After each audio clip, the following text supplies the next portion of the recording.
ठरलं तर मग या मालिकेच्या येणाऱ्या भागामध्ये जबरदस्त असा ट्विस्ट येणार आहे. तर प्रेक्षकांनो, इथे आता नियतीने प्रियाला तिच्या गुन्ह्याची शिक्षा मिळवून दिलेली असते. प्रियाला इथे वेळ लागण्याची पाळी आलेली असते. जेलमध्ये काळ्याकुट्ट अंधारामध्ये प्रियाचा जीव आता गुदमरत असतो आणि त्यामुळे प्रेक्षकांनो, प्रियाची अवस्था पाहता नागराज प्रियाला वेडी अशी म्हणतो आणि जेव्हा इथे नागराज प्रियाला वेडी म्हणतो, तेव्हा प्रिया खाली पडलेला दगड उचलते आणि नागराजच्या डोक्यातच घालते आणि त्याच्या डोक्याला खोकच पडते. तर प्रेक्षकांनो, येणाऱ्या भागामध्ये कशा पद्धतीने इथे आता प्रिया वेड्यासारखी वागत असते आणि का तिला नागराज वेडी म्हणतो, आपण आता सविस्तरपणे बघूया. तर प्रेक्षकांनो, प्रिया आता जेलमध्ये असते आणि प्रिया जेलमध्ये असताना तिला तिथलं जेवण खाणं-पिणं तिला काहीच आवडत नसतं. कारण कसं आहे, प्रिया जिथे पण राहिली असेल, दुसऱ्यांच्या जीवावरती ती इथे राजेशाहीच राहिलेली आहे. एका राणीप्रमाणे तिने आपलं आयुष्य जगलेलं असतं. जेव्हा ती आश्रमामध्ये असते तेव्हासुद्धा तिने कुठल्याही पद्धतीची तडजोड केलेली नसते. तिला पैसे हवे असतात तेव्हा ती कॉलेजमध्ये जायची, श्रीमंत मुलांना पटवायची आणि त्यांच्याकडून आपला खर्च काढून घ्यायची. त्याचबरोबर मधुभाऊने साठवलेले पैसेसुद्धा ती काढून घ्यायची. अरुण काका आणि काकू यांच्या डायलिसिससाठी जे पैसे बाजूला काढून ठेवले जायचे ते सुद्धा पेटीमधून ती चोरून घेऊन जायची. त्यामुळे प्रियाला इथे आधीपासूनच चोरी करायची म्हणजे इथे काहीही करायचं पण राहायचं मात्र राणीसारखं, असं तिने ठरवलेलं असतं. त्यानंतर तिची ओळख महिपत शिकरे आणि साक्षी शिकरेबरोबर झाली. त्यांनीसुद्धा आपल्या स्वार्थासाठी, आपल्या कामासाठी तिला हवे तेवढे लाखो रुपये दिले आणि मग तर काय, खोटी तन्वी म्हणून ती किल्लेदारांच्या घरी आली. त्यांनी तर तिच्यावरती पैशांचा पाऊसच पाडला आणि मग ती तन्वी म्हणून सुभेदारांच्या घरची सूनसुद्धा झाली आणि त्यामुळे तिला जसं वागायचं होतं तशी ती वागत आली. त्यामुळे तिला इथे जेलमध्ये जाण्याची खूप जास्त भीती वाटत होती. जेलचं राहणीमान, त्याचबरोबर मच्छर आणि तेव्हा तो काळाकुट्ट अंधार आणि ते बेचव जेवण. इथे तिला काही नाही आवडलं तर बाहेरून ऑर्डर करायचं आणि हवं ते खायचं, अशी तिला लागलेली सवय होती आणि त्यामुळे तिला जेलमध्ये राहणं खूपच जास्त कठीण जात असतं.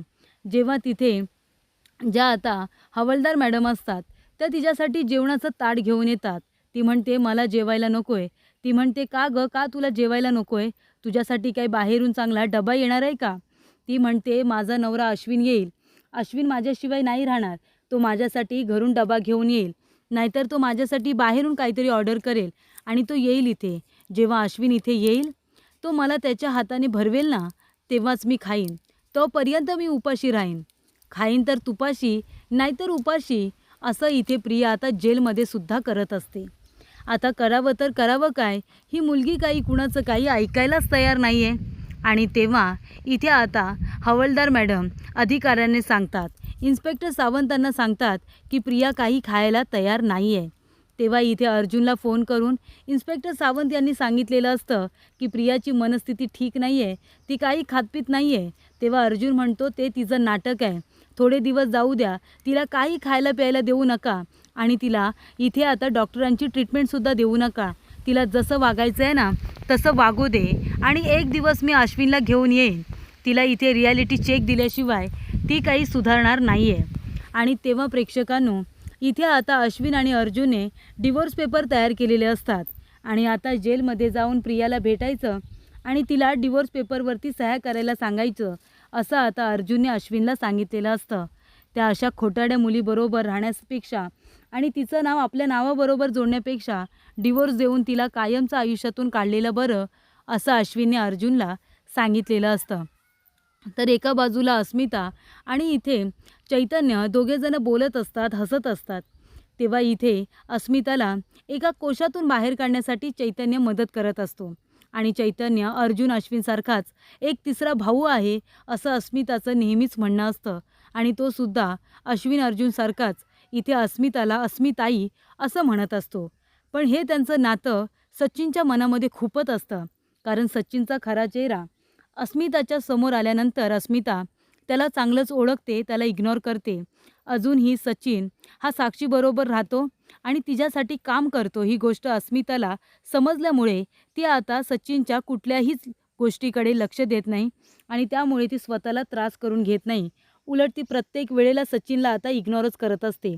आणि तेव्हा ही गोष्ट सचिनच्या लक्षात येते आणि तेव्हा त्याला कळतं की या सगळ्याला कुठेतरी चैतन्य जबाबदार आहे. त्यानेच इथे अस्मिताला एवढं कॉन्फिडंट बनवलेलं आहे. आणि त्यामुळे प्रेक्षकांनो, एखादी गोष्ट जी आपण आपल्या घरातल्या लोकांबरोबर शेअर करू शकत नाही, ती कधी-कधी आपण बाहेरच्या लोकांसमोर सहजरित्या करू शकतो. कारण घरातल्यांना त्याचा त्रास होईल, टेन्शन येईल.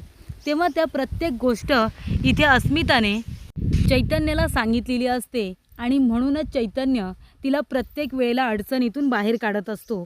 आणि तेव्हा इथे सचिन आता अस्मिताला म्हणतो, तू माझ्याशी नीट बोलत का नाही? माझ्याशी पूर्वीसारखी बायकोसारखी वागत का नाही? तेव्हा अस्मिता म्हणते, कारण तू सुद्धा माझा पूर्वीचा नवरा सचिन राहिलेला नाही आहेस ना, म्हणून. तू आता फक्त साक्षी शिकरेचा नवरा राहिलेला आहेस असं मला वाटतं. तिचा तू बॉयफ्रेंड आहेस ना, की केलंस लग्न? झालास का तिचा नवरा?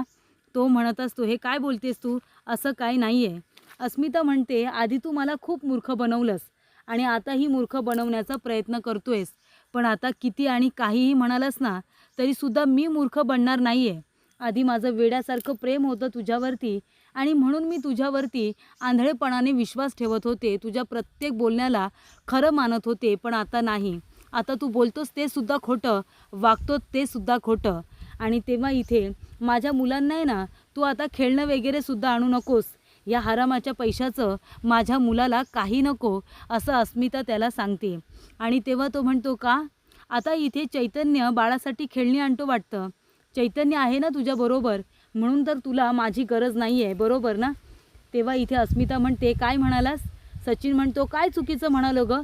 चैतन्य आणि तू, तुमच्या दोघांचं काय चाललंय हे मला माहिती नाही आहे असं वाटतं तुला? सांग ना, तुमच्या दोघांचं जे काही चालू आहे ना, मला बरोबर माहिती आहे. म्हणून तर तुला माझी आता आठवण येत नाही. पूर्वी मला सारखे सारखे कॉल करायचीस, आता दिवसभरामध्ये तुझा एक कॉल नसतो. जेव्हा मी करतो तेव्हासुद्धा तुला बोलायला वेळ नसतो. म्हणजे मी काय समजायचं? सचिन इथे आता नाही याचं तुला काहीच वाईट वाटत नाही आहे, कारण चैतन्य आहे ना तुझ्याबरोबर. तेव्हा इथे आता चैतन्य आणि अस्मिताच्या नात्यावरती बोट उचलल्यानंतर इथे आता अस्मिताला खूप राग येतो आणि ती सचिनचं थोबाड फोडते. त्याचं थोबाड लाल करून टाकते आणि म्हणते, परत जर माझ्या आणि चैतन्याच्या नात्याबद्दल असा घाणेरडा विचार केलास ना, तर माझ्यापेक्षा वाईट कुणीही नसेल सचिन. मी आत्ताच सांगते तुला. अब्रू नुकसानीचा तुझ्यावरती गुन्हा दाखल करेन आणि तुला जेलमध्ये पाठवे ना. तेव्हा तो म्हणत असतो, अच्छा, म्हणजे आता तुला राग आला का? आणि तुम्ही लोक माझ्याबद्दल बोलता तेव्हा?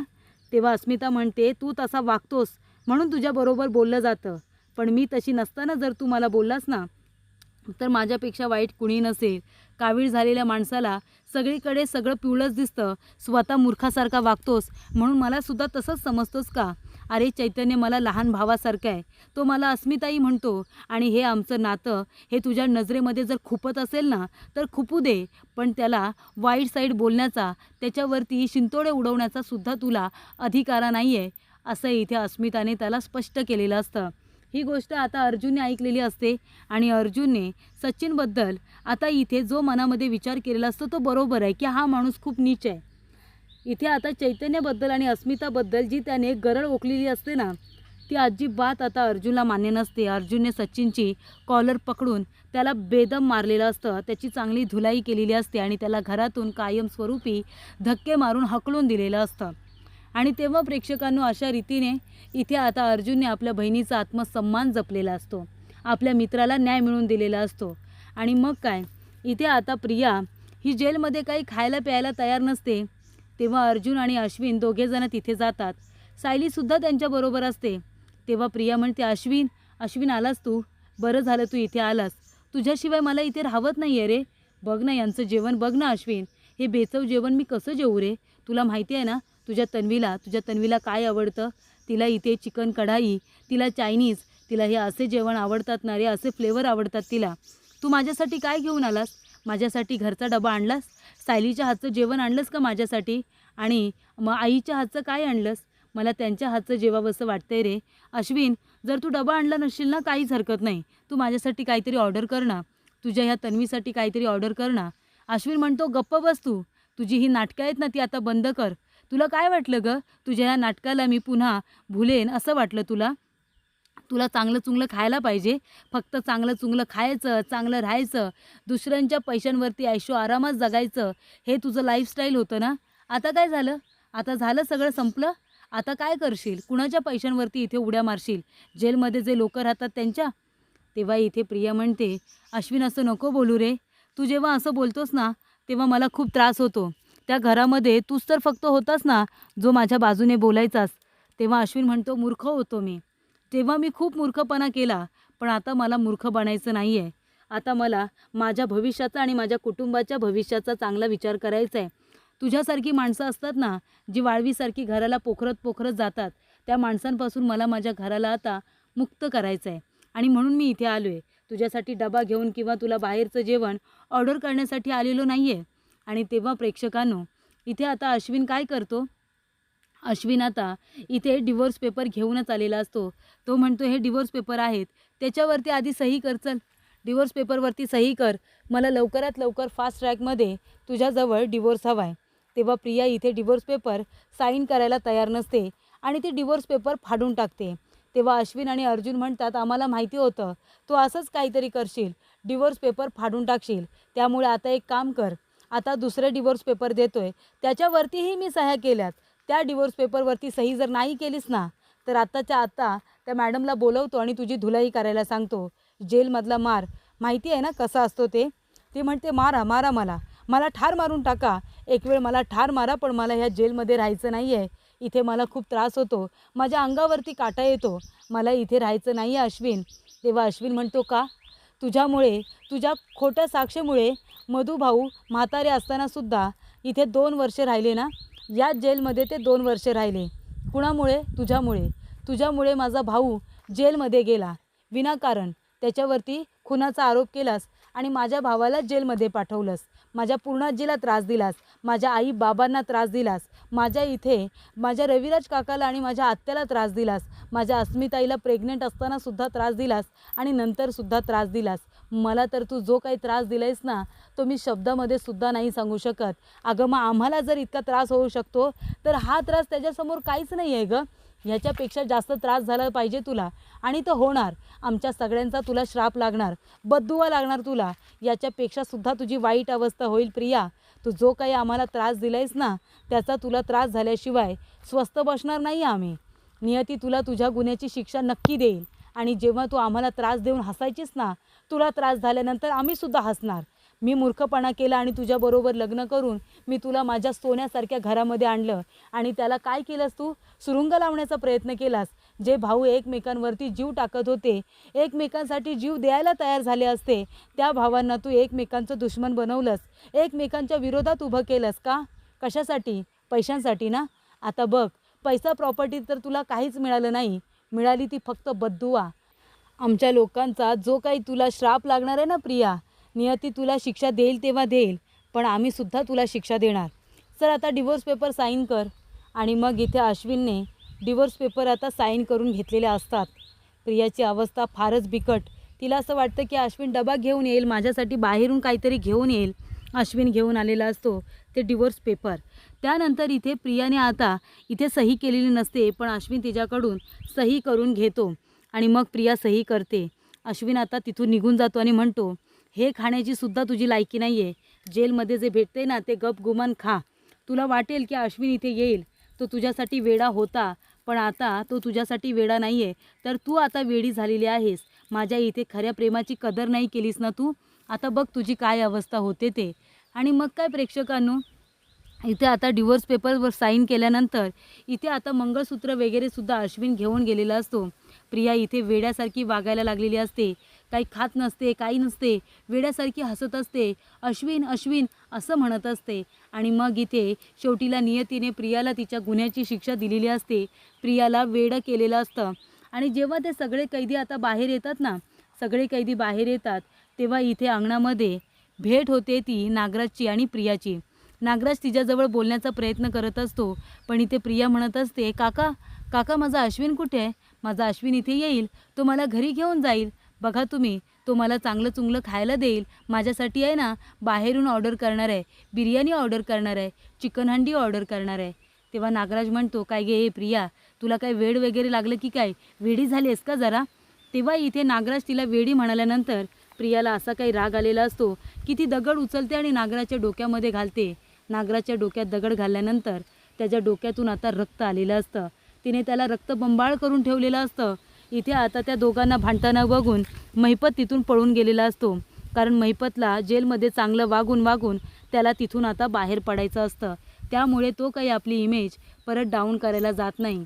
तेव्हा इथे नागराजचे आणि प्रियाचं जे काही भांडण होतं त्याच्यामध्ये महिपत अजिबात पडत नाही. पण इथे आता नागराजने प्रियाला वेडी म्हणाल्यानंतर प्रियाचा जो काही संताप झालेला असतो त्याच्यामध्ये तिने नागराजचं डोकं हे आता दगडाने फोडलेलं असतं. तर अशा रीतीने प्रेक्षकांनो, शेवटीला वाईट वागणाऱ्या माणसाला उशिरा का होईना पण इथे आता त्याला त्याच्या गुन्ह्याची शिक्षाही मिळत असते आणि ती शिक्षा आता नियतीने प्रियाला आणि नागराजला दोघांनासुद्धा दिलेली असते. आणि त्यामुळे इथे आता सुभेदार किल्लेदार कुटुंब प्रियाच्या कचाट्यातून सुटलेलं असतं. पण प्रिया स्वतःच आपल्या ह्या कुकर्मामध्ये पूर्णपणे फसलेली असते.